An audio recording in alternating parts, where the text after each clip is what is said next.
sommes en 2013, l'année des JMJ à Rio. Il y a là un car qui se trouve en Guyane, qui va remonter pour rejoindre le lieu du pèlerinage. Malheureusement, ce car a un accident et une jeune Parisienne décède.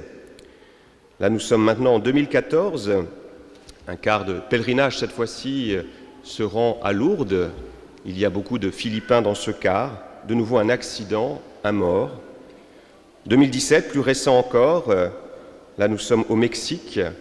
Un groupe de pèlerins se rend dans ce grand sanctuaire de la basilique de Guadalupe.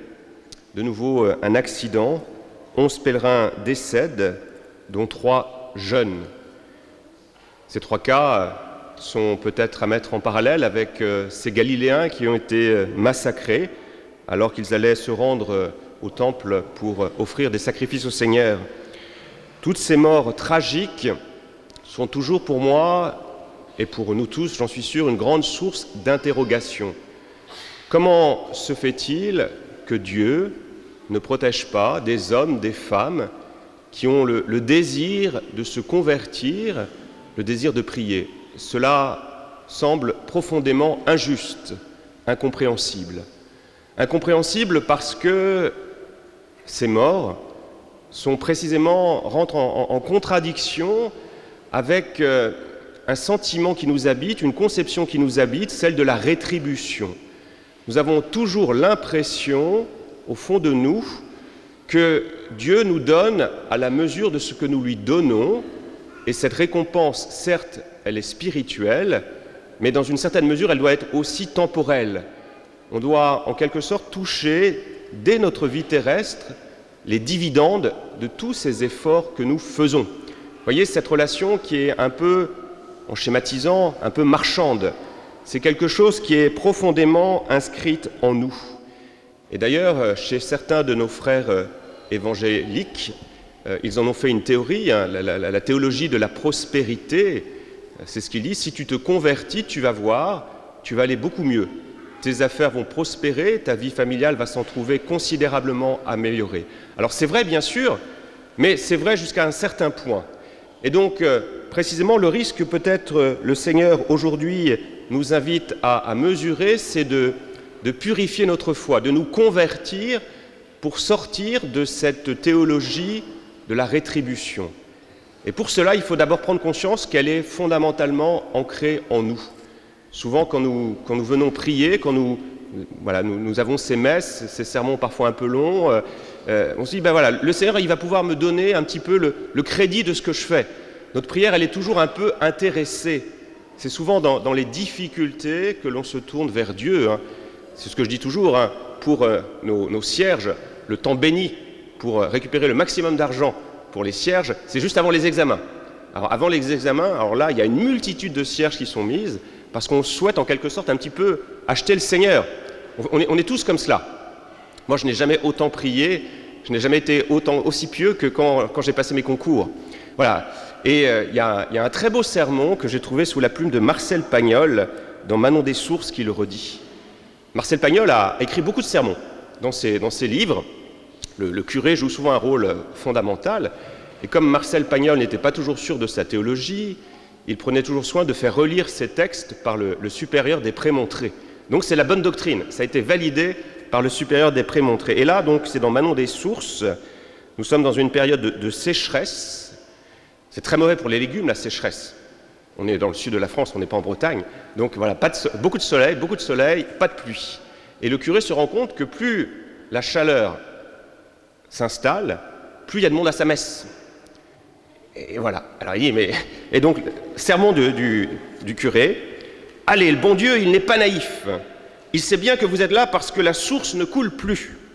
Ces prières que vous avez la prétention de vouloir lui faire entendre, ce sont des prières pour les haricots, des oraisons pour les tomates, des alléluia pour les topinambours, des hosanna pour les coucourdes. Allez, toutes ces prières, ça ne peut pas monter au ciel, parce que ça n'a pas plus d'aile qu'un dindon plumé. Alors c'est le style de Marcel Pagnol, c'est chantant, mais sous les traits de l'humour, je crois qu'il y a vraiment quelque chose de très vrai dans notre foi. Nous nous comportons trop souvent en hommes d'affaires avec le Seigneur. on va lui offrir, comme je le disais, nos prières, nos efforts de carême, nos pénitences, et puis avec cela, on sera à la fin du carême pour toucher les dividendes de ce que nous aurons offert au Seigneur. Alors pourquoi il faut se convertir de cette conception qui est profondément inscrite en nous, parce que cette conception d'une théologie de la rétribution, elle ne fonctionne pas du tout, ou elle fonctionne très rarement. Elle peut fonctionner, bien sûr, à la marge, elle fonctionne, mais fondamentalement, on n'achète pas ce salut par nos efforts, par nos pénitences. De fait, si on devait payer au prix ce que l'on doit payer pour être sauvé, eh bien on ne pourrait pas, parce que le Christ est mort sur le bois de la croix pour cela, donc la somme, elle est beaucoup trop importante. Et puis, pourquoi c'est mauvais, cette théologie de la rétribution ? Parce que, fondamentalement, si, malgré tout, on prie, on fait plein de pénitences et ça marche, qu'est-ce qu'on va se dire ?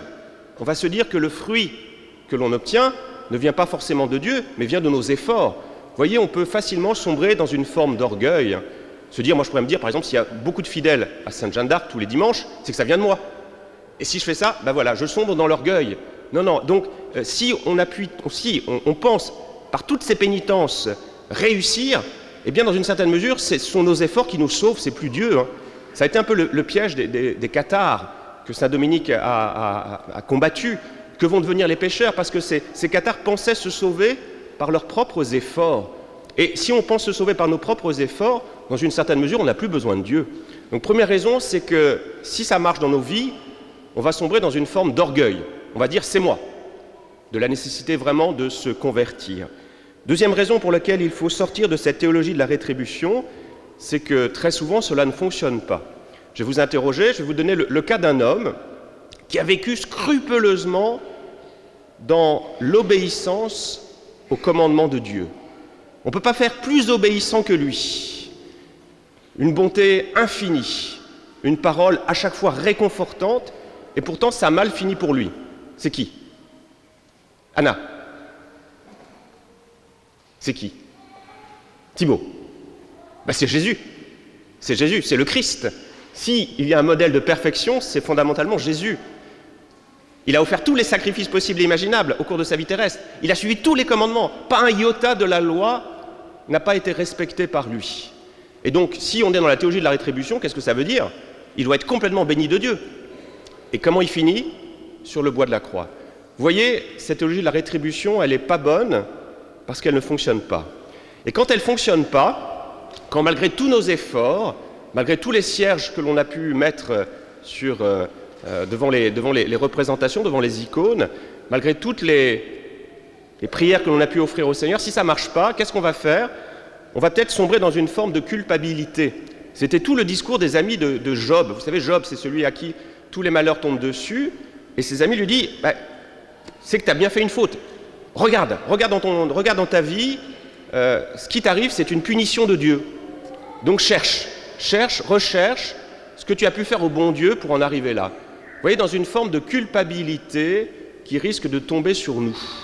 Et puis sur les autres, si on voit que tous les autres sont dans le malheur, on se dit, voilà, ils l'ont pas volé. Et c'est un peu le réflexe que l'on a souvent quand on appartient aux classes un peu supérieures.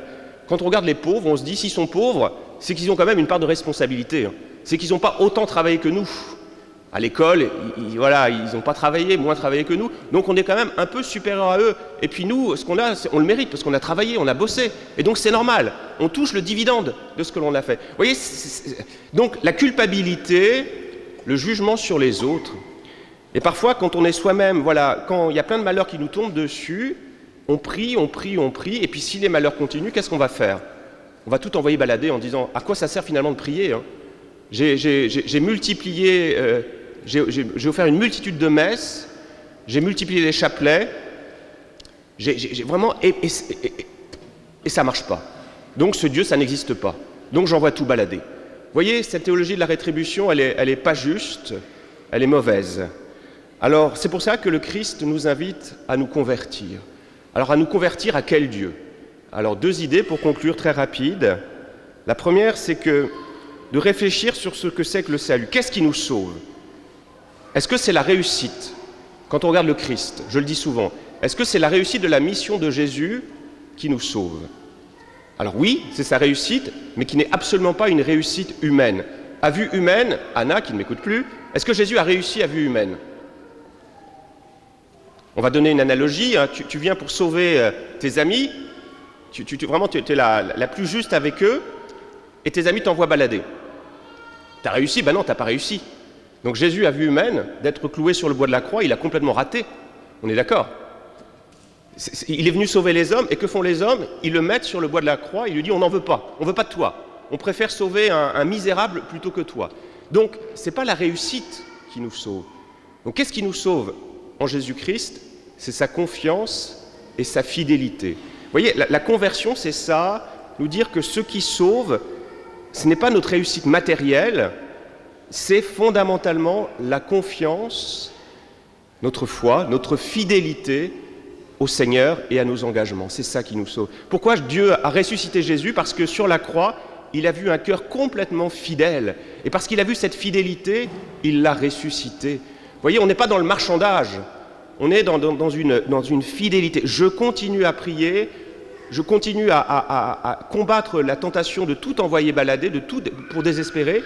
Et c'est parce que j'ai cette fidélité que je vais être sauvé. Dans ces temps de l'Église que nous traversons, qui sont des temps difficiles, eh bien, je crois qu'il y a un vrai combat.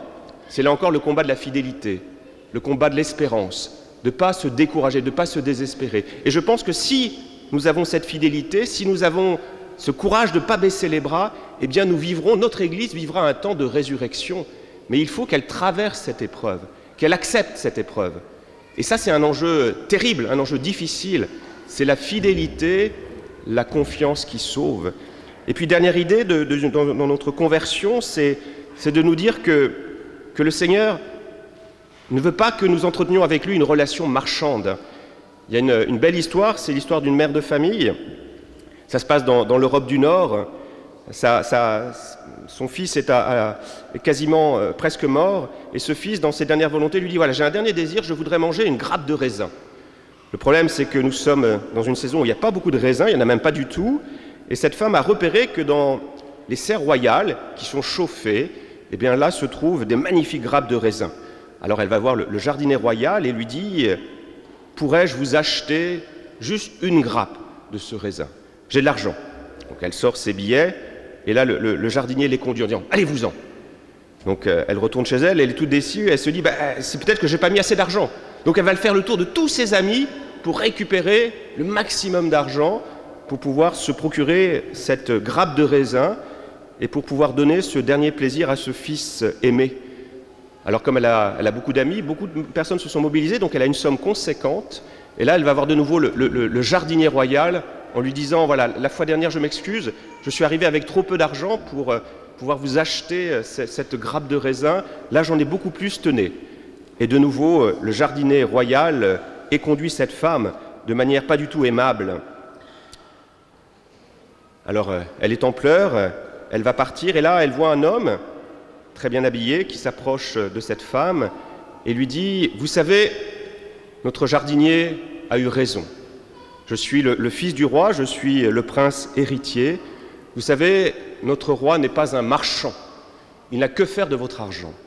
Par contre, ce que vous ne pouvez pas acheter, eh bien, il peut vous le donner. » Et donc le prince va prendre un sécateur, coupe de magnifiques grappes de raisin et le donne gracieusement à cette femme. Voilà cette histoire qui nous dit quelque chose de très profond sur Dieu.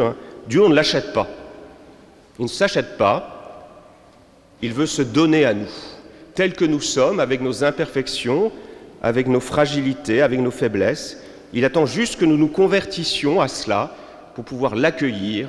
Alors demandons au Seigneur cette grâce pendant le temps de carême, de pouvoir vraiment se convertir à ce Dieu, de se dire qu'il est là avec nous. Il a mis ses pas dans nos propres pas. Il a connu les mêmes difficultés, les mêmes interrogations. « Père, pourquoi m'as-tu abandonné sur la croix ?» Il est là, il crie avec nous. Si nous traversons des épreuves, eh bien, nous pouvons crier et nous savons que dans nos mots, Jésus vient habiter ces mots pour crier avec nous et pour nous donner la force, le moment venu, d'être dans cette confiance, dans cette fidélité, nous redire que désormais la porte de la mort n'est plus condamnée, elle s'ouvre sur la vie éternelle, pour nous redire qu'il y a quelque chose qui est plus fort que le péché, c'est le pardon, et ce pardon, il est offert gracieusement pour peu que nous allions le recevoir et que nous le sollicitions d'un cœur humble et confiant. Amen.